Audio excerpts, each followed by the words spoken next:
उसके बाद बात आती है टैक्स ऑडिट की। अभी हमने देखा कि किन किन व्यक्तियों को बुक्स ऑफ अकाउंट्स मेंटेन करने जरूरी है और बुक्स ऑफ अकाउंट्स किस लिए मेंटेन कराए जाते हैं। बुक्स ऑफ अकाउंट्स इसलिए मेंटेन कराए जाते हैं ताकि जो असेसिंग ऑफिसर है, जो इनकम टैक्स डिपार्टमेंट है, उनको सही सही पता लग सके कि किस तरह आपने जो है अपनी जो टोटल इनकम कंप्यूट की, किस तरह आपने उस पर इनकम टैक्स की कैलकुलेशन की और किस तरह अपनी टैक्स लायबिलिटी को डिस्चार्ज किया। तो अब बात आती है जो बुक्स ऑफ अकाउंट्स आपके द्वारा मेंटेन की गई, अब उस पर कैसे भरोसा किया जाए कि आपने जो बुक्स ऑफ अकाउंट्स मेंटेन की वो सही है, आपने उसके अंदर कोई भी मैनिपुलेशन नहीं की है, आपने उसके अंदर कोई भी चीटिंग नहीं की है। तो इसके लिए यहाँ पर एक ऑडिट का प्रोविजन डाला गया। ऑडिट का मतलब होता है चेकिंग। दैट मीन्स आपकी बुक्स ऑफ अकाउंट्स को चेक किया जाएगा कि आपने जो बुक्स ऑफ अकाउंट्स प्रिपेयर की, क्या वो एज पर इनकम टैक्स सही प्रिपेयर की है या नहीं। और ये जो चेकिंग है, ये चेकिंग की जाती है बाय चार्टर्ड अकाउंटेंट। तो अब बात आती है कि ऑडिट की एप्लीकेबिलिटी कब आती है। क्या ईच एंड एवरी केस में जो है हमें चार्टर्ड अकाउंटेंट से ऑडिट करानी होगी, या फिर किसी स्पेशल केस के अंदर ही हमें जो है अपनी बुक्स ऑफ अकाउंट्स को किसी चार्टर्ड अकाउंटेंट से जो है ऑडिट कराना होगा। तो इसके रिगार्डिंग यहाँ पर बताया गया audit of accounts of certain person carrying on business और प्रोफेशन, सेक्शन 44AB। तो यहाँ पर कुछ कंडीशंस दी गई, अगर आप उन कंडीशंस के दायरे में आते हैं तो ही आपको बुक्स ऑफ अकाउंट्स ऑडिट कराने होंगे, अदरवाइज आपको बुक्स ऑफ ऑडिट कराने की जरूरत नहीं है। तो सबसे पहले बताया गया कि एवरी पर्सन, प्रत्येक वो आदमी, प्रत्येक वो व्यक्ति जो क्या कर रहा है, कैरिंग ऑन बिजनेस, जो कोई बिजनेस रन कर रहा है, और if his total sale, turnover और gross receipts in the business exceeds ₹100 lakh during the previous year. अगर कोई व्यक्ति बिजनेस कर रहा है और उसके बिजनेस की जो सेल है, उसके बिजनेस की जो टर्नओवर है, उसके बिजनेस की जो ग्रॉस रिसीट है, अगर वो during the previous year 1 crore रुपए से एक्सीड कर जाती है, तो ऐसे में क्या करना होगा, ऑडिट कराना होगा बाय चार्टर्ड अकाउंटेंट। उसके बाद बताया गया अगर कोई व्यक्ति प्रोफेशन रन कर रहा है, तो ऐसे में प्रोफेशन के केस में बताया गया कि उसकी जो ग्रोस रिसीट्स है, अगर वो 50 लाख रुपए को एक्सीड कर जाती है ड्यूरिंग द प्रीवियस ईयर, तो ऐसे में उसको बुक्स ऑफ अकाउंट्स ऑडिट कराने होंगे, तो हमें चार्टर्ड अकाउंटेंट। उसके बाद बताया गया कि अगर कोई व्यक्ति 44AD, 44ADA और 44AE के तहत प्रिजम्पटिव टैक्सेशन स्कीम को फॉलो करता है, और प्रिजम्पटिव टैक्सेशन स्कीम के तहत एक सर्टेन परसेंटेज बताई गई कि आपको जो प्रॉफिट है उस सर्टेन परसेंटेज से ज्यादा डिक्लेयर करना होगा, उससे कम डिक्लेयर नहीं कर सकते। तो अब मान लीजिए कोई व्यक्ति उससे कम डिक्लेयर करना चाहता है, मान लीजिए उसकी टर्नओवर थी 1 करोड़ रुपए, और 44AD सेक्शन के तहत कहा जाता है कि अगर जो है आप अपनी टर्नओवर का 8% या उससे ज्यादा प्रॉफिट डिक्लेयर करते हैं, तो ऐसे में आपको बुक्स ऑफ अकाउंट्स मेंटेन करने की जरूरत नहीं है। तो 1 करोड़ रुपए का 8%, 8% हो जाता है 8 लाख रुपए। तो हमें क्या करना होगा, कम से कम 8 लाख रुपए का प्रॉफिट, 8 लाख रुपए की इनकम डिक्लेयर करनी होगी।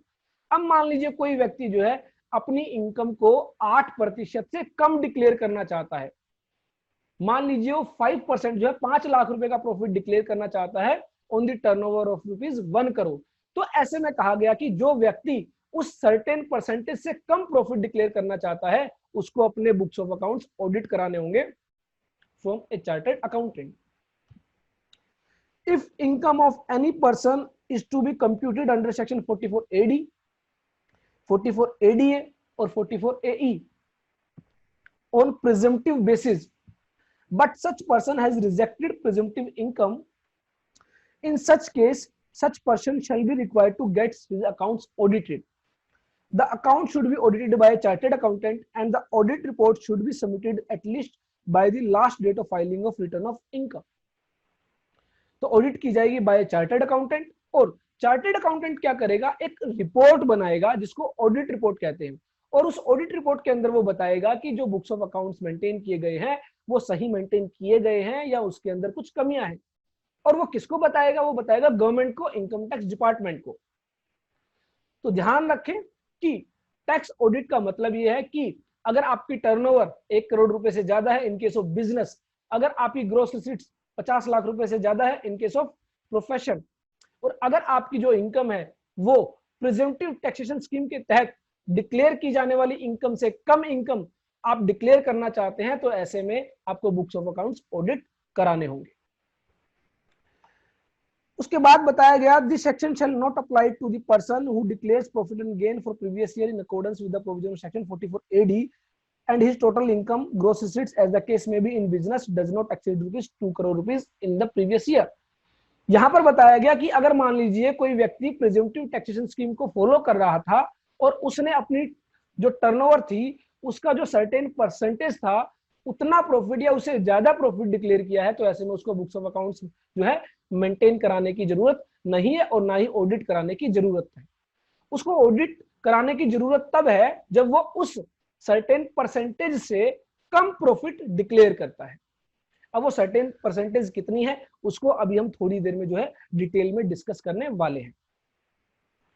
अब एक और बात आपको पता होनी चाहिए कि जो प्रिजम्पटिव टैक्सेशन स्कीम है वो 2 करोड़ रुपए तक ही जो है ली जा सकती है। अगर किसी की टर्नओवर 2 करोड़ रुपए से ज्यादा है तो प्रिजम्पटिव टैक्सेशन को फॉलो नहीं कर सकता।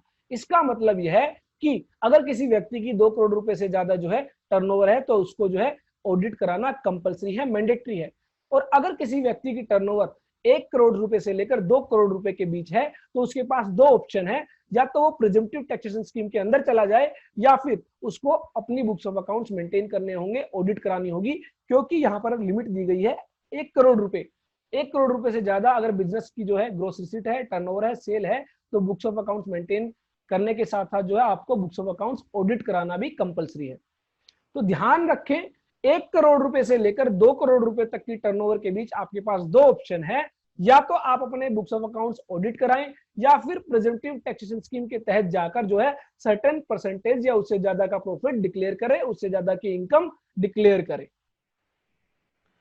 तो चलिए, उसके बाद बताया गया penalty for violation provision of section 44 AB section 271 B।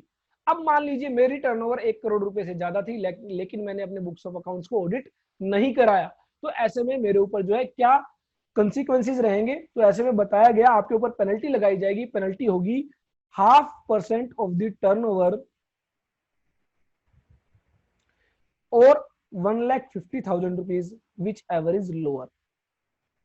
तो इन दोनों में से जो भी कम होगा वो आपके ऊपर पेनल्टी लगाई जाएगी। फॉर एग्जाम्पल, मान लीजिए मेरी टर्नओवर थी 1 करोड़ 20 लाख रुपए और मैंने प्रिजम्पटिव टैक्सेशन स्कीम को फॉलो नहीं किया, तो ऐसे में मुझे क्या करना होगा, बुक्स ऑफ अकाउंट्स ऑडिट कराने होंगे, लेकिन मैं नहीं करा सका। तो यहाँ पर जो आपकी पेनल्टी आती है 1 करोड़ 20 लाख रुपए का 0.5% जो कि रहता है 60,000 रुपीज और 1,50,000 रुपीज विच एवरेज लोअर, तो आपकी यहाँ पर पेनल्टी होती है 60,000 रुपीज। तो इस तरह जो है आपको यह पेनल्टी देनी होगी। हालांकि यह पेनल्टी आपको डायरेक्टली पे नहीं करनी होती है। जब इनकम टैक्स ऑफिसर के द्वारा आपको नोटिस दिया जाता है कि आपको बुक्स ऑफ अकाउंट्स ऑडिट कराने की जरूरत थी और आपने बुक्स ऑफ अकाउंट्स ऑडिट नहीं कराए हैं और आपने जो है एक नॉन कंप्लायंस किया है, इसके लिए आपके ऊपर पेनल्टी लगाई जाती है, तो इन दैट सिचुएशन आपको यह पेनल्टी पे करनी होगी।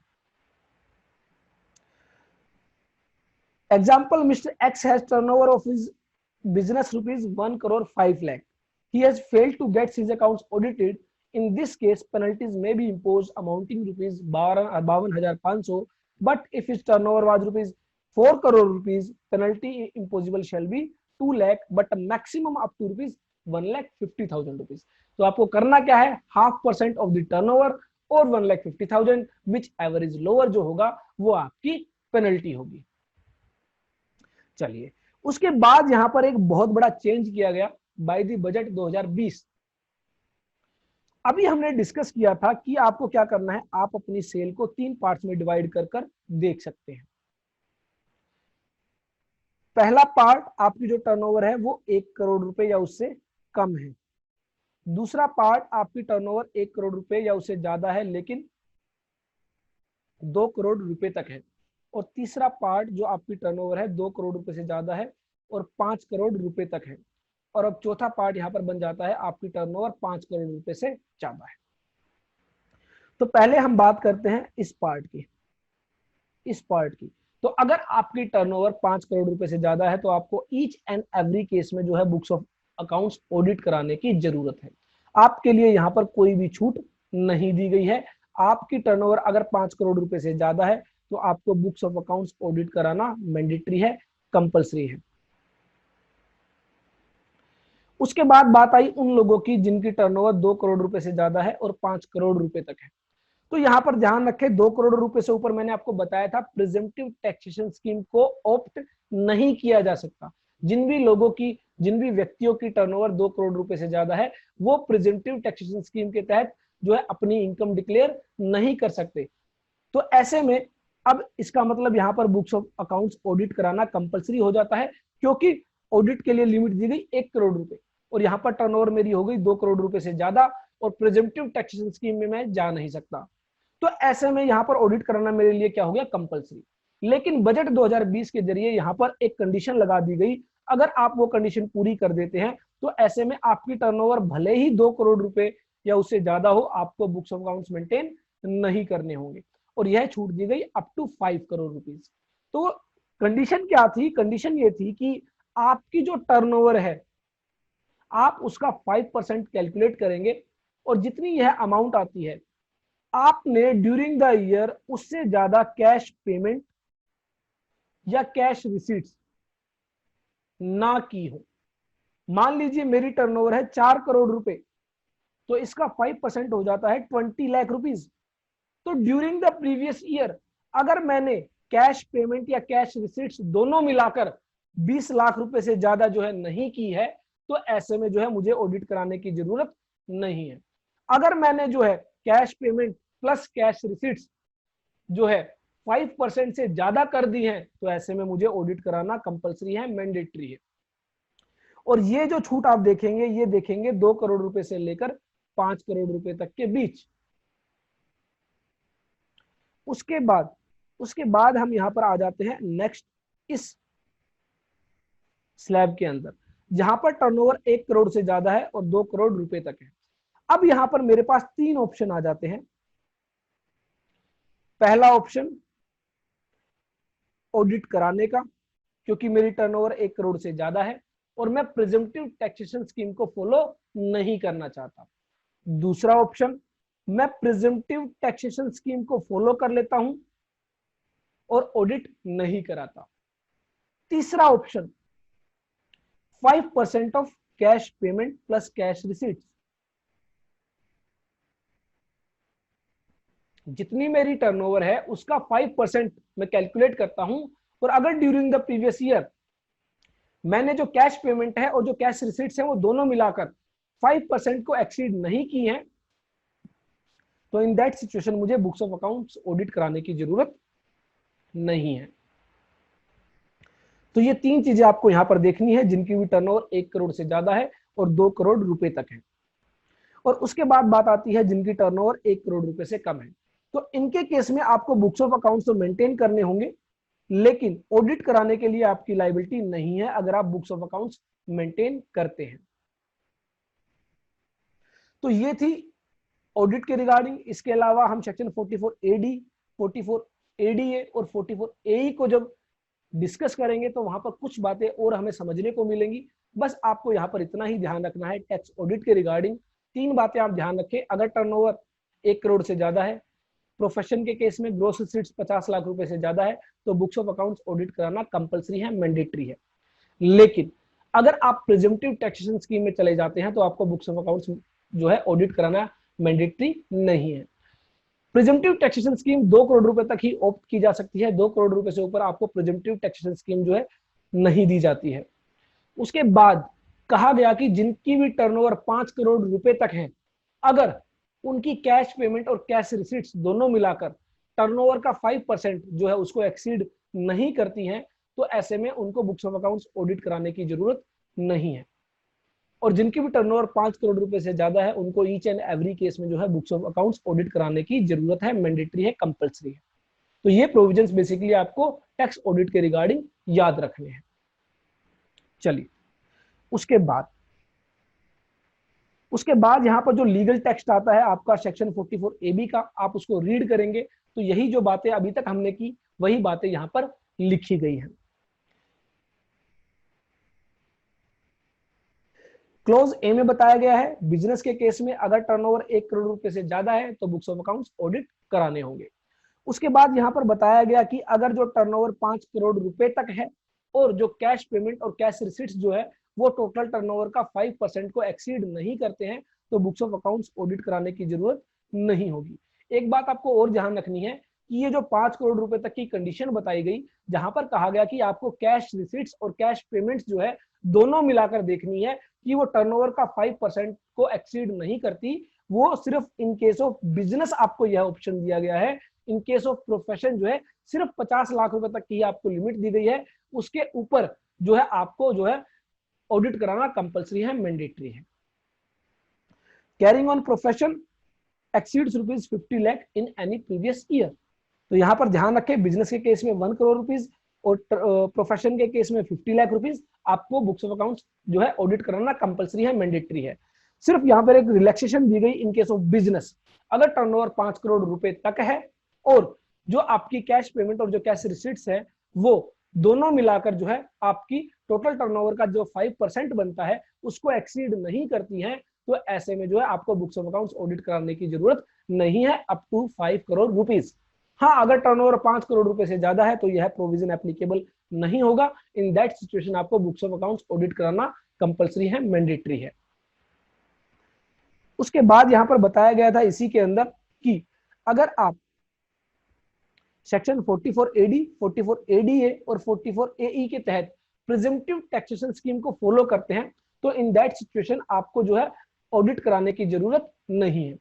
लेकिन जब आप सेक्शन 44 एडी, 44 एडीए और 44 एई को रीड करेंगे तो वहां पर आपको बताया जाएगा कि जितना मिनिमम प्रॉफिट आपको डिक्लेयर करना है, मैंने बताया था एक सर्टेन परसेंटेज से ज्यादा प्रॉफिट आप डिक्लेयर करेंगे तो आपको ऑडिट कराने की जरूरत नहीं है, बुक्स ऑफ अकाउंट्स मेंटेन करने की जरूरत नहीं है।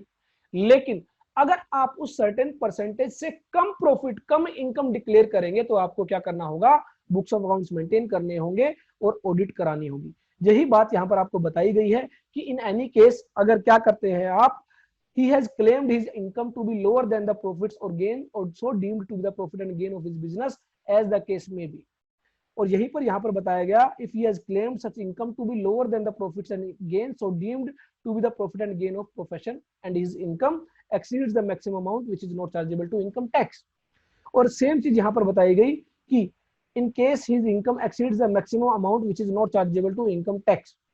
तो बेसिकली क्या है, वो जो सर्टेन परसेंटेज है उससे कम प्रॉफिट आप डिक्लेयर करना चाहते हैं तो आपको बुक्स ऑफ अकाउंट्स मेंटेन करने होंगे और बुक्स ऑफ अकाउंट्स को ऑडिट भी कराना होगा। चलिए अब बात करते हैं सेक्शन 44 AB के अंदर और क्या क्या बातें हमें बताई गई।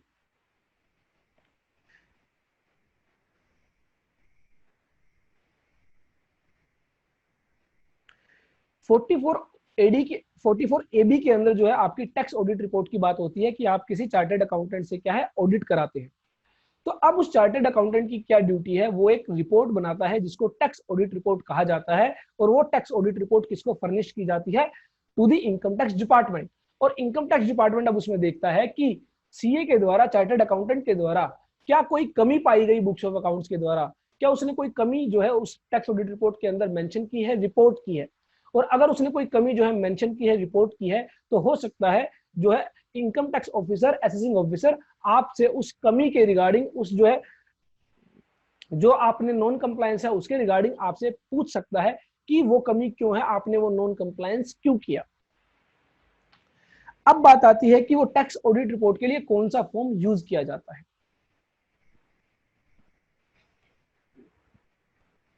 देखिए ऑडिट दो तरह की हो सकती है, ऑडिट अंडर इनकम टैक्स और अंडर एनी अदर लॉ।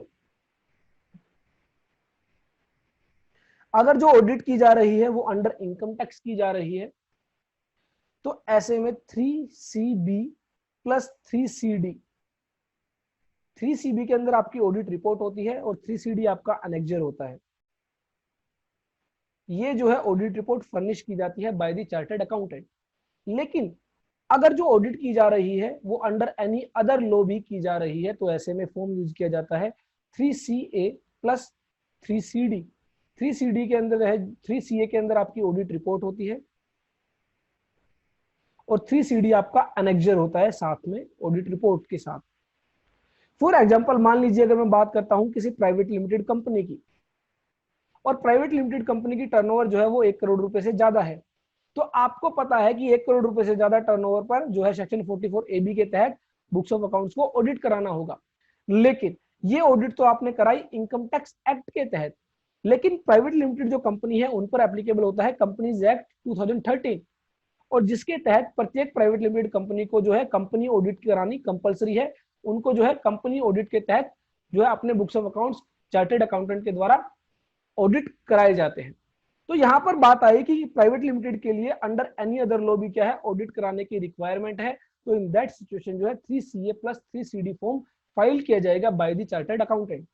और अगर मान लीजिए एक प्रोप्राइटरशिप फर्म है और उसको एनी अदर लॉ, किसी अन्य लॉ के तहत ऑडिट कराने की जरूरत नहीं है, वो सिर्फ इनकम टैक्स के तहत ऑडिट करा रहा है, तो ऐसे में 3CB plus 3CD form file किया जाएगा बाय द चार्टर्ड अकाउंटेंट। तो यहां पर कहा गया the audit report has to be furnished in either of the following forms. तो फॉर्म्स बताए गए, फर्स्ट फॉर्म है 3CA in respect of a tax payer carrying on a business और profession and who is already mandated to get his accounts audited under any other law. तो अगर मैं बात करूं प्राइवेट लिमिटेड कंपनी की, तो private limited company को already companies act के तहत बुक्स ऑफ अकाउंट्स ऑडिट कराने की कंपलसरी लायबिलिटी है। तो ऐसे में जिन भी व्यक्तियों को, फॉर एग्जांपल अगर मैं बात करूं सोसाइटी की, तो सोसाइटी की जो है सोसाइटी एक्ट के तहत जो है कंपलसरी ऑडिट कराने की रिक्वायरमेंट है। तो ऐसे में जो भी व्यक्ति जिनको किसी एनी अदर लॉ के तहत बुक्स ऑफ अकाउंट्स ऑडिट कराने की मैंडेटरी कंपलसरी रिक्वायरमेंट है, उनके लिए जो है फॉर्म 3CA फाइल किया जाएगा। और उनके अलावा जो बच जाते हैं उनके लिए फॉर्म फाइल किया जाएगा 3CB in respect of a taxpayer carrying on business or profession who is not required to get his accounts audited under any other law। तो इनकम टैक्स एक्ट के अलावा और किसी एक्ट के तहत ऑडिट कराने की रिक्वायरमेंट नहीं है। तो यहां पर बताया गया ए प्रोप्राइटरशिप एंटिटी और ए partnership firm having turnover of more than 1 crore rupees and not opting for presumptive income scheme is not required to get his accounts audited under any other law except income tax law. So it will furnish form 3CB along with either of the form। दोनों में से कोई भी audit report जो है आप furnish करें, उसके साथ जो है एक फॉर्म 3CD जो है एक अनेक्सर जो है वो आपका सबमिट किया जाता है by the chartered accountant which forms part of the audit report and contains the prescribed particulars। तो आई होप आपको अच्छे से समझ में आया होगा कि चार्टर्ड अकाउंटेंट के द्वारा कौन सा फॉर्म यूज किया जाएगा आपके बुक्स ऑफ अकाउंट्स को ऑडिट करने के लिए। अगर आप एक कंपनी है, अगर आप एक सोसाइटी है, अगर आप एक ऐसे व्यक्ति हैं जिसको इनकम टैक्स एक्ट के अलावा किसी एनी अदर लॉ के तहत बुक्स ऑफ अकाउंट्स ऑडिट कराने की रिक्वायरमेंट है, तो ऐसे में जो है आपके लिए form 3CA with form 3CD file किया जाएगा। और अगर आप एक प्रोप्राइटरशिप फर्म है, आप एक पार्टनरशिप फर्म है और आपकी जो टर्नओवर 1 करोड़ रुपए से ज्यादा है, आपको सिर्फ इनकम टैक्स एक्ट के तहत ही ऑडिट कराने की रिक्वायरमेंट है, तो इन दैट सिचुएशन जो है आपके लिए form 3CB along with form 3CD file किया जाएगा।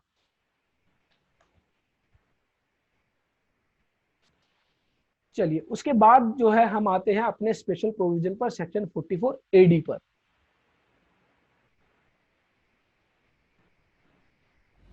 प्रिजम्पटिव टैक्सेशन स्कीम, जैसा कि आप सब जानते हैं कि इनकम टैक्स एक्ट के अकॉर्डिंग आपको बुक्स ऑफ अकाउंट्स मेंटेन करने होते हैं। दैट मीन्स आपके जो भी सेल रिकॉर्ड्स हैं, परचेज रिकॉर्ड्स हैं, जो भी एक्सपेंडिचर्स आपके इनकर किए जाते हैं बिजनेस के अंदर, जो भी आपकी इनकम होती है बिजनेस के अंदर, उनका डॉक्यूमेंटेशन आपको मेंटेन करना होता है। लेकिन इनकम टैक्स के अंदर एक स्पेशल प्रोविज़न दिया गया है प्रिजम्पटिव टैक्सेशन का, जो कि कहता है कि आपको कोई भी डॉक्यूमेंट्स मेंटेन करने की ज़रूरत नहीं है।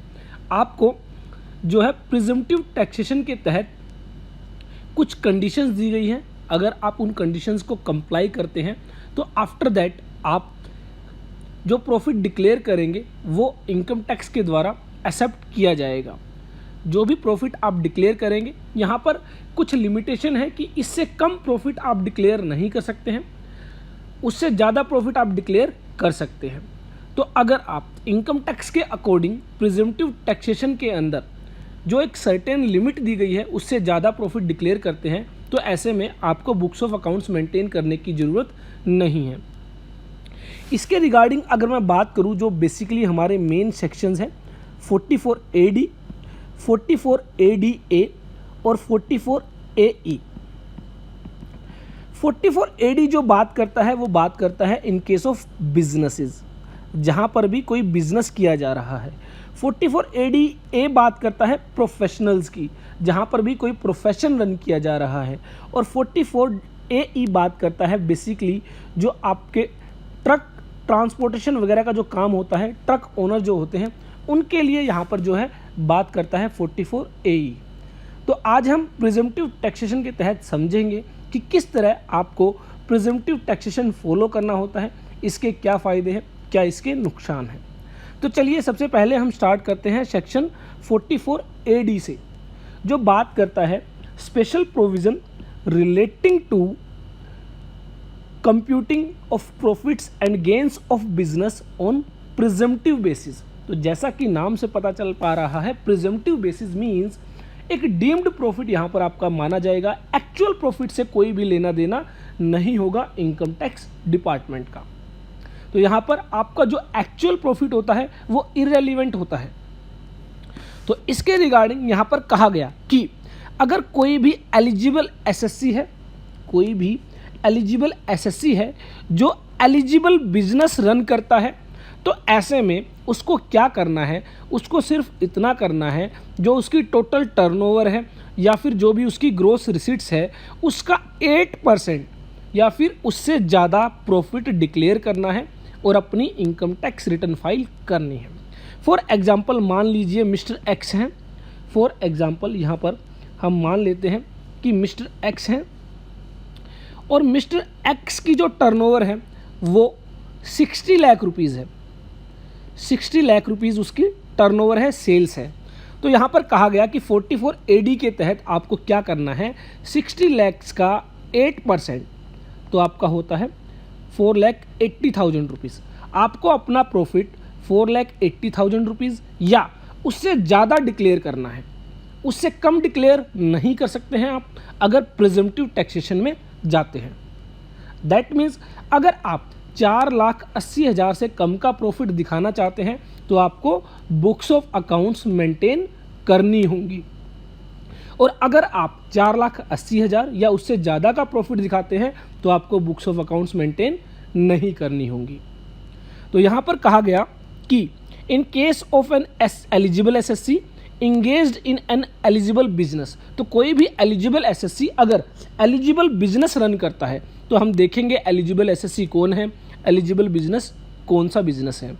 A sum equal to 8% of the total turnover और gross receipts of the SSC in the previous year on account of such business, or as the case may be, a sum higher than the aforesaid sum claimed to have been earned by the eligible SSC shall be deemed to be the profit and gain of such business chargeable to tax under the head profit and gains of business or profession। तो यहाँ पर कहा गया कि अगर आप जो आपकी टर्नओवर है या फिर ग्रोस रिसीट्स है उसका अगर 8% या उससे ज़्यादा का प्रॉफिट डिक्लेयर कर देते हैं तो वही प्रॉफिट हम आपका जो है बिजनेस और प्रोफेशन से अर्न किया हुआ प्रॉफिट मान लेंगे। इन दैट सिचुएशन हमारे लिए एक्चुअल जो प्रॉफिट है वो इररेलेवेंट होगा। मान लीजिए आपने 60 लाख रुपए की टर्नओवर पर जो प्रॉफिट अर्न किया वो अर्न किया 10 लाख रुपीज़, लेकिन आप प्रिजम्पटिव टैक्सेशन में चले जाते हैं और वहाँ पर 8% अपना प्रॉफिट डिक्लेयर कर देते हैं 4,80,000। तो ऐसे में आपका प्रॉफिट 4,80,000 रुपीज़ ही माना जाएगा, 10 लाख रुपीज़ आपका प्रॉफिट नहीं माना जाएगा, और आपको जो टैक्स देना होगा वो भी 4,80,000 रुपीज़ पर ही टैक्स देना होगा। साथ ही आपको बुक्स ऑफ अकाउंट्स मेंटेन करने की भी ज़रूरत नहीं है।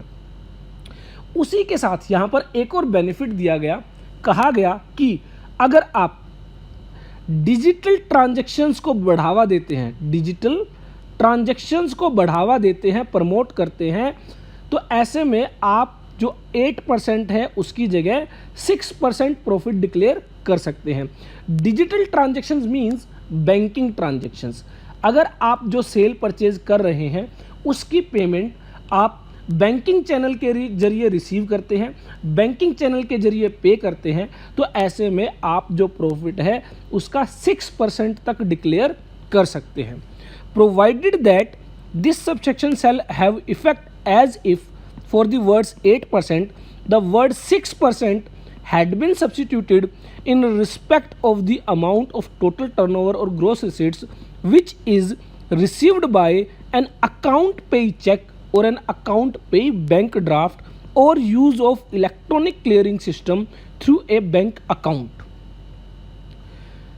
or through such other electronic modes as may be prescribed during the previous year or before the due date specified in subsection 1 of section 139 in respect of that previous year। तो यहाँ पर कहा गया कि अगर आप अपनी जो टर्नओवर जो सेल है उसकी जो रिसिट है वो आप बैंकिंग चैनल के जरिए करते हैं तो ऐसे में आप 6% तक का प्रॉफिट डिक्लेयर कर सकते हैं। इसको भी हम यहाँ पर एक एग्जाम्पल के जरिए समझने की कोशिश करते हैं कि यहाँ पर क्या कहा जा रहा है। मान लीजिए मिस्टर एक्स है, मान लीजिए मिस्टर एक्स हैं, उनकी टर्नओवर है 60 lakh rupees.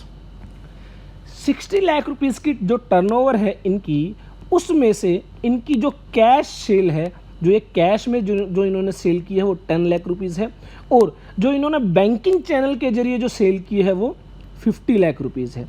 That means 50 lakh rupees इन्होंने अकाउंट पे चेक के जरिए रिसीव किए हैं और 10 लाख रुपीज़ इन्होंने कैश में रिसीव किए हैं। तो अकॉर्डिंग टू सेक्शन 44 AD आप 10 लाख रुपीज़ का 8% और 50 लाख रुपीज़ का 6%, तो यहाँ पर आपका 80,000 और 3 लाख, तो आप जो है 3,80,000 रुपीज़ तक का प्रॉफिट डिक्लेयर कर सकते हैं। टोटल प्रॉफिट जो होगा आपका वो होगा 3,80,000 रुपीज़। तो वो आपको यहाँ पर जो है मिनिमम जो है डिक्लेयर करना होगा अंडर सेक्शन 44 AD। तो यहाँ पर ध्यान रखें, रुपीज़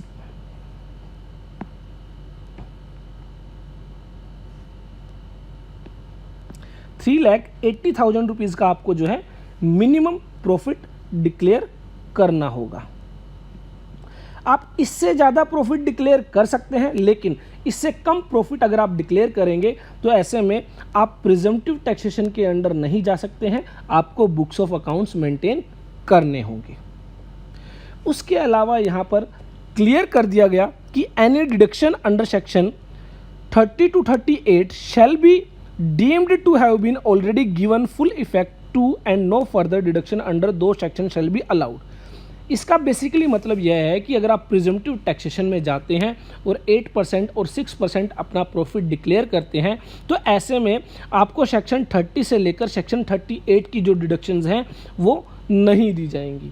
बेसिकली इसके अंदर जो है आपकी डेप्रिसिएशन की डिडक्शन, रेंट की डिडक्शन, बिल्डिंग मेंटेनेंस की डिडक्शन, सैलरी की डिडक्शन, वो सभी आपके जो बिजनेस एक्सपेंडिचर हैं, जो आपके खर्चे हैं वो आते हैं।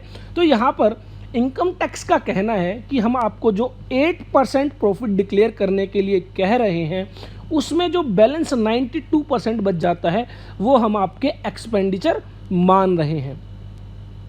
उसके अलावा आपको अलग से कोई भी एक्सपेंस अंडर सेक्शन 30 to 38 नहीं दिया जाएगा। और साथ ही जो आपकी जो कोई भी फिक्स्ड एसेट है, फिक्स्ड एसेट्स है, उस पर भी जो डेप्रिसिएशन आपका है वो माना जाएगा, आपने क्लेम कर लिया है अगर आप प्रिजम्पटिव टैक्सेशन में जाते हैं।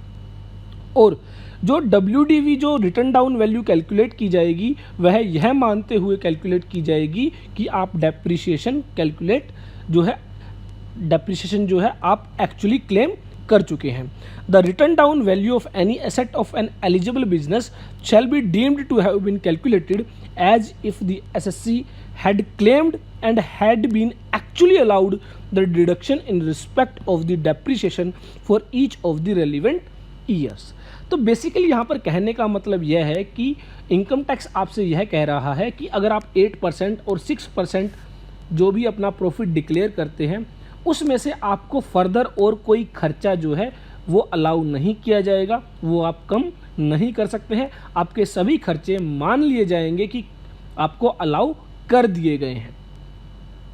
अब उसके बाद बात आती है एलिजिबल एसएससी कौन है, एलिजिबल बिजनेस कौन सा बिजनेस है। तो एलिजिबल एसएससी में बताया गया an individual, Hindu undivided family, partnership firm who is a resident but not a limited liability partnership firm। तो दैट मीन्स एक इंडिविजुअल है, प्रोप्राइटरशिप फर्म है, वो प्रिजम्पटिव टैक्सेशन में जा सकती है। एक Hindu undivided family presumptive taxation में जा सकती है। एक पार्टनरशिप फर्म प्रिजम्पटिव टैक्सेशन में जा सकती है, लेकिन पार्टनरशिप फर्म का रेजिडेंट होना जरूरी है। उसके साथ ही पार्टनरशिप फर्म जो लिमिटेड लायबिलिटी पार्टनरशिप फर्म है, जिसको एलएलपी कहा जाता है, उसको प्रिजम्पटिव टैक्सेशन का बेनिफिट नहीं दिया गया है। तो ध्यान रखें, इंडिविजुअल, हिंदू अनडिवाइडेड फैमिली और पार्टनरशिप फर्म जो कि रेजिडेंट है, सिर्फ वही प्रिजम्पटिव टैक्सेशन में जा सकते हैं। उसके अलावा किसी को भी प्रिजम्पटिव टैक्सेशन का बेनिफिट नहीं दिया गया है। Private limited company, limited liability partnership firm, इन सभी को जो है प्रिजम्पटिव टैक्सेशन का बेनिफिट नहीं दिया गया है। उसके साथ ही जो दूसरी कंडीशन लगाई गई कि जो एलिजिबल एसएससी है वही एलिजिबल एसएससी प्रिजम्पटिव टैक्सेशन में जा सकता है, who has not claimed deduction under section any of the section 10A, 10AA, 10B, 10BA और deduction under any provision of chapter 6A under the heading C, deductions in respect of certain incomes in the relevant assessment year. तो ध्यान रखें, जो भी SSC है वह deduction under section 10A, 10AA, 10B, 10BA और chapter 6A में जो हेडिंग C है उसके अंदर जो deduction in respect of certain income है, बेसिकली जो सेक्शन 80IAIB की जो डिडक्शंस आती हैं वो क्लेम नहीं करता हो, तो वही आपका एलिजिबल एसएससी माना जाएगा और उसी को जो प्रिजम्पटिव टैक्सेशन का बेनिफिट दिया जाएगा। अब बात आती है एलिजिबल बिजनेस कौन सा है। तो यहाँ पर कहा गया any business except the business of plying, hiring और leasing goods in section 44AE। तो कोई भी बिजनेस आप सेक्शन 44AD में जा सकते हैं, सिवाय वो बिजनेस जो सेक्शन 44AE के तहत कवर किया गया है। तो बेसिकली मैंने आपको बताया था, वहाँ पर जो ट्रक ओनर होते हैं वहाँ उनकी इनकम जो है कंप्यूट की जाती है। उनके अलावा कोई भी बिजनेस जो है आप 44AD के तहत जा सकते हैं। दूसरा, आपकी जो टोटल टर्नओवर और ग्रोस रिसीट्स है in the previous year does not exceed an amount of 2 crore rupees. तो जो आपकी टर्नओवर है या फिर जो ग्रोस रिसीट्स हैं वो आपकी जो है 2 करोड़ रुपए से ज़्यादा नहीं होनी चाहिए। अगर 2 करोड़ रुपए से ज़्यादा है तो ऐसे में आप प्रिजम्पटिव टैक्सेशन में नहीं जा सकते हैं, आपको बुक्स ऑफ अकाउंट्स मेंटेन कराने होंगे, साथ ही आपको 44AB सेक्शन के तहत ऑडिट करानी होगी। तो ध्यान रखें, प्रिजम्पटिव टैक्सेशन में सिर्फ वही व्यक्ति जा सकता है जिसकी टर्नओवर 2 करोड़ रुपए या उससे कम है। उसके बाद आपको एक बात का और ध्यान रखना है कि अगर आप एक बार सेक्शन 44AD ऑप्ट कर लेते हैं, दैट मीन्स आप प्रिजम्पटिव टैक्सेशन में चले जाते हैं, तो आपको आगे के लिए भी प्रिजम्पटिव टैक्सेशन में ही रहना होगा। लेकिन अगर आप किसी भी ईयर में प्रिजम्पटिव टैक्सेशन को फॉलो नहीं करेंगे तो अगले 5 साल तक के लिए आप प्रिजम्पटिव टैक्सेशन में नहीं जा सकते हैं। फॉर एग्जाम्पल यहाँ पर मिस्टर एक्स है। अब मान लीजिए इन्होंने प्रीवियस ईयर 2018-19 के लिए सेक्शन 44AD को ऑप्ट किया और प्रिजम्पटिव टैक्सेशन के तहत अपना प्रॉफिट डिक्लेयर किया। अब प्रीवियस ईयर 2019-20 में ये सेक्शन 44AD को ऑप्ट नहीं करना चाहते हैं, ये बुक्स ऑफ अकाउंट्स मेंटेन करना चाहते हैं, तो ऐसे में अब ये प्रीवियस ईयर 19-20, प्रीवियस ईयर 2020-21, 21-22, 22-23 और 23-24, इन सभी 5 सालों के लिए 44AD को ऑप्ट नहीं कर सकते हैं। तो एक बार अगर आपने प्रिजम्पटिव टैक्सेशन को छोड़ दिया तो आप अगले 5 सालों तक के लिए प्रिजम्पटिव टैक्सेशन में दोबारा नहीं जा सकते हैं। आपको बुक्स ऑफ अकाउंट्स मेंटेन करने होंगे और अकॉर्डिंगली ही अपना प्रॉफिट जो है वो डिक्लेयर करना होगा। Where an eligible SSC declares profit for any previous year in accordance with the provision of this section, and he declares profit for any of the 5 assessment year relevant to the previous year succeeding such previous year not in accordance with the provision of subsection 1, he shall not be eligible to claim the benefit of the provision of this section for 5 assessment year subsequent to the assessment year relevant to the previous year in which the profit has not been declared in accordance with the provision of subsection 1। तो इसके accordingly आप यहाँ पर 1920, 21, 2021, 21, 22, 22, 23, 23, 24 और 24, 25 इन सभी years के लिए जो है आप 44 AD सेक्शन को ऑप्ट नहीं कर सकते हैं। तो ध्यान रखें, अगर आप प्रिजम्पटिव टैक्सेशन में जाना चाहते हैं तो 5 साल तक के लिए आपको प्रिजम्पटिव टैक्सेशन में ही रहना होगा, और अगर आप 5 साल के अंदर प्रिजम्पटिव टैक्सेशन से बाहर आना चाहते हैं तो अगले 5 सालों के लिए आप प्रिजम्पटिव टैक्सेशन में नहीं जा पाएंगे। उसके बाद कहा गया कि मान लीजिए कोई व्यक्ति सेक्शन 44 AD ऑप्ट नहीं करता है तो ऐसे में उसको अगले 5 साल तक के लिए 44 AD के अंदर जाने नहीं दिया जाएगा। साथ ही अगर जो उसकी इनकम है वो maximum amount not chargeable to tax से भी कम रह जाती है तो ऐसे में उसको अपने बुक्स ऑफ अकाउंट्स ऑडिट कराने होंगे। Notwithstanding anything contained in the foregoing provision of this section, an eligible assessee to whom the provision of subsection 4 are applicable and whose total income exceed the maximum amount which is not chargeable to income tax shall be required to keep and maintain such books of accounts and other documents as required under subsection 2 of section 44AA and get them audited and furnish a report of such audit as required under section 44AB। तो अगर कोई भी व्यक्ति जो 44 AD को opt नहीं कर रहा है और ऐसे में उसकी जो इनकम है वो maximum amount not chargeable to tax को एक्सीड कर जाती है। Maximum amount not chargeable to tax का मतलब है बेसिक एग्जम्पशन लिमिट। तो जो आपकी 2.5 लाख की, 3 लाख की और 5 लाख की जो लिमिट होती है वो लिमिट यहाँ पर बेसिकली बताई गई है। उस लिमिट से ज़्यादा अगर इनकम होती है तो ऐसे में उसको बुक्स ऑफ अकाउंट्स ऑडिट कराने होंगे। यह उन्हीं व्यक्तियों के लिए है जिन्होंने पहले 44 AD को ऑप्ट किया लेकिन 5 साल के अंदर ही उन्होंने 44 AD को छोड़ दिया। उसके अलावा यहाँ पर 3 तरह के बिजनेस और बताए गए जिनके केस में सेक्शन 44 AD को ऑप्ट नहीं किया जा सकता है। तो कोई भी व्यक्ति जो किसी प्रोफेशन को रन कर रहा है अंडर सेक्शन 44AA, क्योंकि इसके लिए एक अलग से सेक्शन बताया गया है 44ADA जो कि हम डिटेल में डिस्कस करेंगे। उसके अलावा a person carrying income in the nature of commission और ब्रोकरेज, तो कोई भी अगर एजेंट है, रियल एस्टेट एजेंट है जो ब्रोकरेज जिसकी इनकम कमीशन इनकम है तो ऐसे में उसको भी सेक्शन 44 AD के अंदर आने नहीं दिया जाएगा। उसके अलावा a person carrying on any agency business, तो कोई भी व्यक्ति जो एजेंसी बिजनेस रन कर रहा है वो भी 44 AD सेक्शन को ऑप्ट नहीं कर सकता है। तो आई होप आपको अच्छे से क्लियर हुआ होगा सेक्शन 44 AD क्या है, प्रिजम्पटिव टैक्सेशन के अंदर आपको कितना प्रॉफिट डिक्लेयर करना है। अगर आप टोटल टर्नओवर या टोटल ग्रॉस रिसीट्स का 8% प्रॉफिट डिक्लेयर करते हैं तो ऐसे में आपका जो डिक्लेयर्ड प्रॉफिट है वही प्रॉफिट डीम्ड प्रॉफिट माना जाएगा, एक्चुअल प्रॉफिट आपका इररिलेवेंट रहेगा। और अगर आपकी रिसीट्स बैंकिंग चैनल के जरिए है तो ऐसे में आप 6% भी डिक्लेयर कर सकते हैं।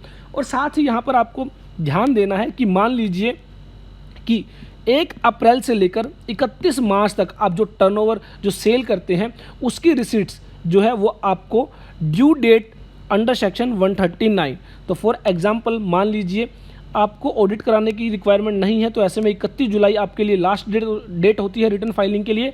तो 31 जुलाई तक आपको यह चेक करना है कि आपकी जो रिसीट्स हैं वो बैंकिंग चैनल के जरिए है या फिर कैश रिसीट्स हैं। तो उस डेट तक आप जो है अपना क्राइटेरिया लेकर चल सकते हैं और अकॉर्डिंगली आप जो अपना प्रॉफिट डिक्लेयर कर सकते हैं। In case of a profession आप प्रिजम्पटिव टैक्सेशन कैसे फॉलो कर सकते हैं। प्रोफेशनल्स के लिए बेसिकली यहाँ पर सेक्शन 44ADA दिया गया है इनकम टैक्स एक्ट के तहत। तो ऐसे में आपको सेक्शन 44 ADA के तहत जो है अपनी इनकम टैक्स रिटर्न फाइल करनी होगी in case of a professional, अगर आप प्रिजम्पटिव टैक्सेशन को फॉलो करना चाहते हैं। Special provisions for computing profits and gain of profession on presumptive basis. तो यहाँ पर कहा गया not with standing anything content in section 28 to 43C। तो यहाँ पर बेसिकली आपको सेक्शन 28 से लेकर 43C तक कोई भी सेक्शन कंप्लाई करने की ज़रूरत नहीं है। अगर आप एक SSC हैं और रेजिडेंट इन इंडिया है, who is engaged in a profession, और आप एक प्रोफेशन को रन कर रहे हैं, आप एक प्रोफेशनल हैं और वह प्रोफेशन जो है अंडर सेक्शन 44AA के तहत जो है नोटिफाइड है। बेसिकली सेक्शन 44AA के तहत जो भी इंजीनियर्स हैं, जो भी डॉक्टर्स हैं, जो भी अकाउंटेंट्स हैं, जो भी इंटीरियर डिजाइनर्स हैं, जो भी एडवोकेट्स हैं, वो सभी प्रोफेशनल्स को सेक्शन 44AA के तहत नोटिफाई किया गया है। और जिनकी भी gross receipt, whose total gross receipt does not exceed 50 lakh rupees in a previous year, और जिसकी भी जो टोटल रिसीट है वो 50 लाख रुपए तक है, 50 लाख रुपए से ज़्यादा नहीं है। तो ऐसे में आपको कितना प्रॉफिट डिक्लेयर करना होगा, कितनी इनकम डिक्लेयर करनी होगी, वो बताया गया। A sum equal to 50% of the total gross receipt of the SSC। तो जितनी भी आपकी ग्रॉस रिसीट है उसका 50% आपको मिनिमम प्रॉफिट डिक्लेयर करना होगा। मान लीजिए आपकी ग्रॉस रिसीट्स है 12 lakh rupees during the previous year, तो आपको कम से कम 6 लाख रुपीज़ की जो है इनकम डिक्लेयर करनी होगी, 6 लाख रुपीज़ का प्रॉफिट डिक्लेयर करना होगा अंडर सेक्शन 44 ADA, अगर आप प्रिजम्पटिव टैक्सेशन को फॉलो करना चाहते हैं। और as the case may be a sum higher than the aforesaid amount. तो आप 50% से ज़्यादा अगर इनकम या प्रॉफिट डिक्लेयर करना चाहते हैं तो वो आप कर सकते हैं, लेकिन कम आप डिक्लेयर नहीं कर सकते हैं। Shall be deemed to be the profit and gain of such profession chargeable to tax under the head profit and gain of business और प्रोफेशन। तो बेसिकली आपको यहाँ पर किन किन कंडीशंस का ध्यान रखना है। आपका रेजिडेंट इन इंडिया होना जरूरी है, दूसरा आप एक प्रोफेशनल होने जरूरी है अंडर सेक्शन 44AA, आपकी ग्रॉस रिसीट्स 50 लाख से ज़्यादा नहीं होनी चाहिए, और आपका जो प्रॉफिट या इनकम है वो ग्रॉस रिसीट का कम से कम 50% डिक्लेयर होना चाहिए। तो इन दैट सिचुएशन आप सेक्शन 44 ADA को फॉलो कर सकते हैं और प्रिजम्पटिव टैक्सेशन के तहत अपनी रिटर्न फाइल कर सकते हैं। उसके बाद बताया गया कि जितना भी आप प्रॉफिट डिक्लेयर करेंगे मिनिमम 50% और 50% से ज़्यादा अगर आप डिक्लेयर करते हैं, दोनों ही सिचुएशंस में आपको अलग से कोई भी एक्सपेंस जैसे कि रेंट है, सैलरी है, डेप्रिसिएशन है, वो आपको क्लेम करने नहीं दिया जाएगा। Any deduction allowable under the provision of section 30 to 38 shall for the purpose of subsection 1 be deemed to have already been given full effect to and no further deduction under this section shall be allowed। तो यह मान लिया जाएगा कि ये सभी deductions आपको दे दी गई हैं, आपको अलग से इनकी डिडक्शन नहीं मिलेगी, क्योंकि आपको जो 50% की जो डिडक्शन दी गई है, आप 50% अपना प्रॉफिट डिक्लेयर कर रहे हैं, तो इस 50% के अंदर आपकी सारी डिडक्शंस आ जाती है। उसके अलावा बताया गया कि जो भी आपकी फिक्स एसेट्स है जिन पर डेप्रिसिएशन दिया जाना था, तो यहाँ पर कहा गया डेप्रिसिएशन मान लिया जाएगा, आपने क्लेम कर लिया है, और उन फिक्स एसेट्स की जो वैल्यू है वो भी उस डेप्रिसिएशन के अकॉर्डिंगली रिड्यूस कर दी जाएंगी। The written down value of any asset used for the purpose of profession shall be deemed to have been calculated as if the SSC had claimed and had been actually allowed the reduction in respect of the depreciation for each of the relevant assessment year। इसका मतलब यह है कि आपको depreciation अलग से claim करने नहीं दिया जाएगा, लेकिन आपकी एसेट्स जो होंगी फिक्स एसेट्स, उनको डेप्रिसिएशन वैल्यू से हर साल जो है डेप्रिसिएट किया जाएगा।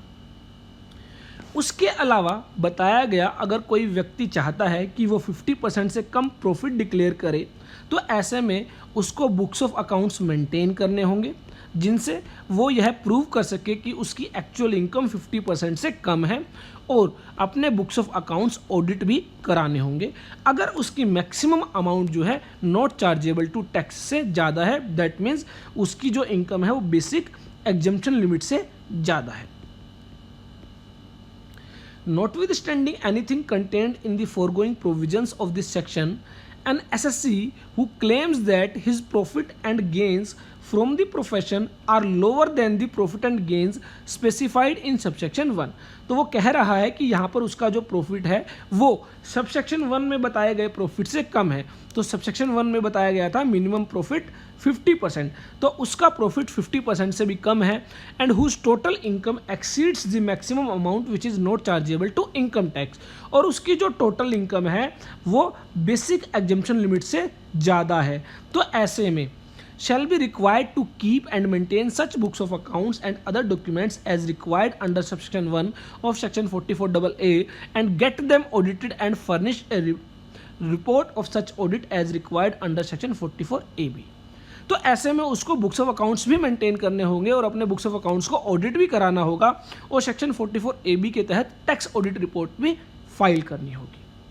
तो ये बेसिकली कंडीशंस दी गई थी, प्रोविजंस बताए गए थे for presumptive taxation in case of a professional. इसके रिगार्डिंग आपको कोई भी क्वेश्चन है, कोई भी डाउट है तो आप हमें कमेंट बॉक्स में टाइप कर सकते हैं, मेल कर सकते हैं। आई होप हमारी ये वीडियो आपके लिए यूज़फुल होगी। और इनकम टैक्स रिटर्न फाइल करते हुए बेसिकली सबसे बड़ा क्वेश्चन यही आता है कि सर किसे ITR 3 फाइल करनी है, किसे ITR 4 फाइल करनी है। ITR 3 बेसिकली उन बिजनेस या प्रोफेशनल्स को फाइल करनी होती है जो बुक्स ऑफ अकाउंट्स मेंटेन करते हैं और प्रिजम्पटिव टैक्सेशन को फॉलो करना नहीं चाहते हैं। लेकिन ITR 4 वो लोग फाइल करेंगे जो प्रिजम्पटिव टैक्सेशन को फॉलो करना चाहते हैं सेक्शन 44AD के तहत, 44ADA के तहत और 44AE के तहत। तो ऐसे में वो लोग ITR 4 फाइल करेंगे।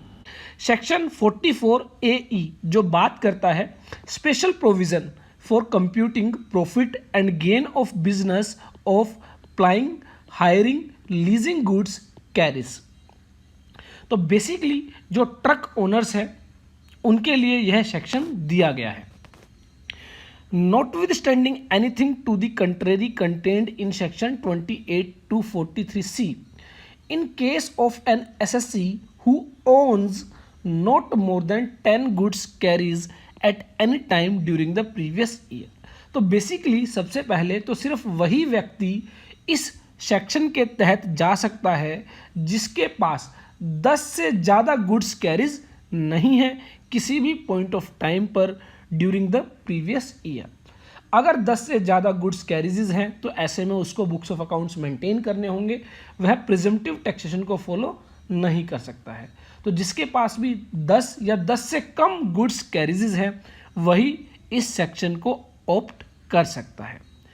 And who is engaged in the business of plying, hiring और लीजिंग सच गुड्स कैरीजेज, और जो है वह इस बिजनेस के अंदर है जो प्लाइंग, हायरिंग और लीजिंग सच गुड्स कैरीजेज, इन गुड्स कैरीजेज को जो है रन करता है, हायरिंग पर देता है, किराए पर देता है, लीज पर देता है। The income of such business chargeable to tax under the head profit and gain of business और profession shall be deemed to be the aggregate of the profit and gain from all the goods carries owned by him in the previous year, computed in accordance with the provision of subsection 2। तो यहाँ पर कहा गया कि basically subsection 2 के according आपको अपनी income calculate करनी होगी। तो यहाँ पर ध्यान रखना है जो गुड्स कैरीज है वो ओन्ड होने चाहिए। अगर गुड्स कैरीज ओन्ड नहीं है, खुद के नहीं है, तो ऐसे में यह सेक्शन आप ऑप्ट नहीं कर सकते हैं। For the purpose of subsection 1 the profit and gain from each goods carriages, तो यहाँ पर प्रत्येक गुड्स कैरीज के लिए यहाँ पर आपको कैलकुलेशन करनी होगी। दो पार्ट्स में यहाँ पर व्हीकल को डिवाइड किया गया, नंबर 1 हैवी गुड्स व्हीकल और number 2 other than heavy goods vehicle. तो आपको बेसिकली देखना होगा जो आपका व्हीकल है, जो आपका ट्रक है, वो हैवी गुड्स में आता है या अदर देन हैवी गुड्स में आता है। तो यह कैसे पता चलेगा कि वह हैवी गुड्स में है या फिर अदर देन हैवी गुड्स में? तो जिनका भी ग्रॉस व्हीकल वेट जो है वो 12,000 किलोग्राम से ज़्यादा है वो माना जाएगा हैवी गुड्स व्हीकल, और जिसका भी वेट 12,000 किलोग्राम तक है उसको माना जाएगा other than heavy goods vehicle. तो यहाँ पर इन दोनों के लिए अलग अलग ट्रीटमेंट बताया गया है। तो यहाँ पर बताया गया, being a heavy goods vehicle shall be an amount equal to 1,000 rupees per ton of gross vehicle weight or unladen weight as the case may be for every month or part of the month during which the heavy goods vehicle is owned by the SSC in the previous year, or an amount claimed to have been actually earned from such vehicle whichever is higher। तो यहाँ पर कहा गया कि प्रत्येक 1 ton के wait के लिए आपको 1,000 रुपये की इनकम पर मंथ माननी होगी। मान लीजिए आपके जो ट्रक का वेट है वो 14 टन है, 14,000 किलोग्राम है। तो ऐसे में यहाँ पर आपकी इनकम होगी 14 टन इंटू 1,000, 14,000 रुपये पर मंथ पर व्हीकल। अगर मान लीजिए आपके गुड्स का वेट है 14,500 किलोग्राम, तो यहाँ पर ध्यान रखें कि पर टन का वेट उसके लिए आपको 1,000 किलोग्राम लेने हैं। तो यहाँ पर आप ऐसे में 14 टन के लिए 1,000 रुपये के हिसाब से 14,000 रुपये की ही इनकम पर मंथ कैलकुलेट करेंगे। तो इस तरह यह इनकम कैलकुलेट की जाएगी। अगर मान लीजिए other than heavy goods vehicle है, आपके जो ट्रक का वेट है वो 12 टन से कम है, तो ऐसे में सीधा सीधा आपको 7,500 रुपीज़ फॉर एवरी मंथ और पार्ट ऑफ द मंथ के लिए कैलकुलेट करना होगा। तो यहाँ पर ध्यान रखें मंथ और पार्ट ऑफ द मंथ। मान लीजिए ड्यूरिंग द प्रीवियस ईयर 10 महीने 8 डेज के लिए आपका जो ट्रक है वो आपके पास रहा, उसके बाद आपने इसको बेच दिया, तो ऐसे में 10 महीने और 8 डेज को भी 1 महीना माना जाएगा। तो यहाँ पर 11 महीने की इनकम आपकी जो है कैलकुलेट की जाएगी। तो आपको ध्यान रखना है, अगर हैवी गुड्स व्हीकल है तो पर टन 1,000 रुपीज़ की इनकम कैलकुलेट की जाएगी फॉर द मंथ और पार्ट ऑफ द मंथ, और अगर other than heavy goods vehicle है तो ऐसे में 7,500 रुपीज़ पर मंथ की इनकम मानी जाएगी। इससे ज़्यादा इनकम अगर आप दिखाना चाहते हैं, डिक्लेयर करना चाहते हैं तो आप कर सकते हैं, लेकिन इससे कम इनकम आप डिक्लेयर नहीं कर सकते हैं अगर आप प्रिजम्पटिव टैक्सेशन में जाना चाहते हैं। और यहाँ पर ये दोनों ही जो इनकम बताई गई वो ईच गुड्स कैरिज, अगर आपके पास एक से ज़्यादा गुड्स कैरिज है तो वो उतनी ही अमाउंट आपको मल्टीप्लाई कर देनी है। फॉर एग्जाम्पल मान लीजिए आपके पास हैवी गुड्स व्हीकल है और आपके पास 3 हैवी गुड्स व्हीकल है, तो ऐसे में आपको तीनों के वेट के अकॉर्डिंग आपको जो है उनकी इनकम कैलकुलेट करनी होगी। मान लीजिए तीनों का जो वेट है वो 13 टन है, तो ऐसे में 13 टन इंटू 1,000 रुपये per month into 12 months into 3 trucks, तो इसके अकॉर्डिंगली जो है आपकी इनकम आ जाती है 12,000, 36,000, 36 इंटू 13,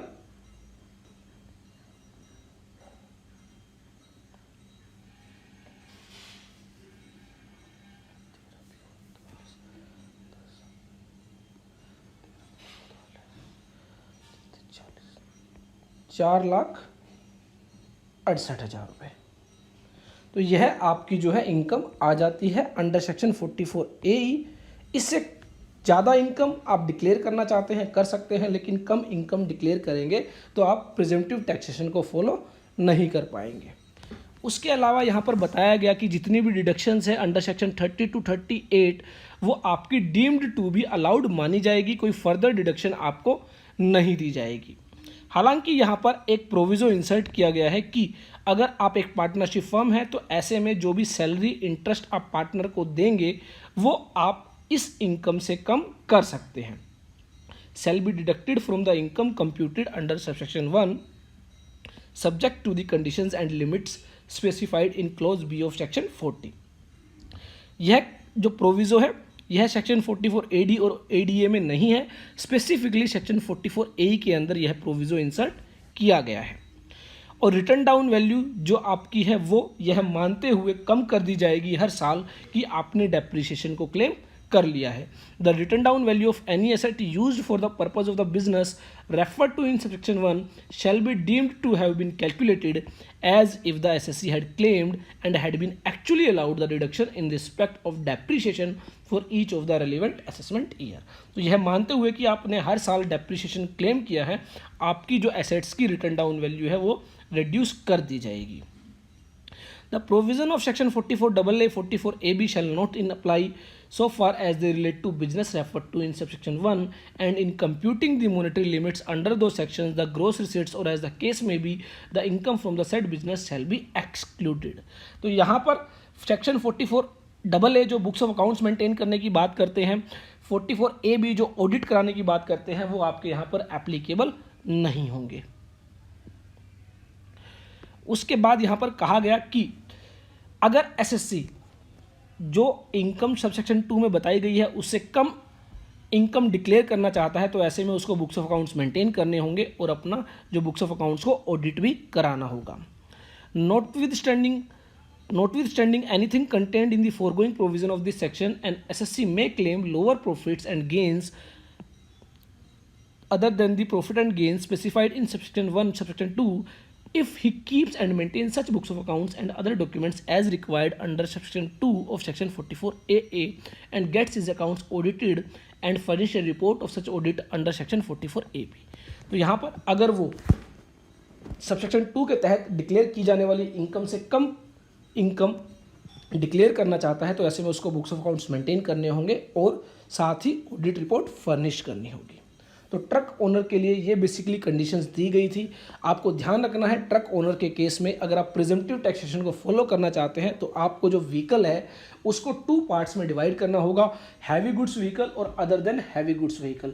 जिन भी गुड्स व्हीकल का वेट जो है ग्रोस वेट वो 12 टन से ज़्यादा है, इन दैट केस वो आपका हैवी गुड्स व्हीकल माना जाएगा। उसके अलावा जो है जिनका वेट 12 टन तक है उनके लिए other than heavy goods vehicle माना जाएगा। हैवी गुड्स व्हीकल के केस में आपको प्रत्येक टन के लिए 1000 रुपये की इनकम पर मंथ बेसिस पर डिक्लेयर करनी होगी। अदर देन हैवी गुड्स के लिए आपको 7500 रुपये पर मंथ जो है इनकम डिक्लेयर करनी होगी। तो आई होप आपको अच्छे से समझ में आया होगा।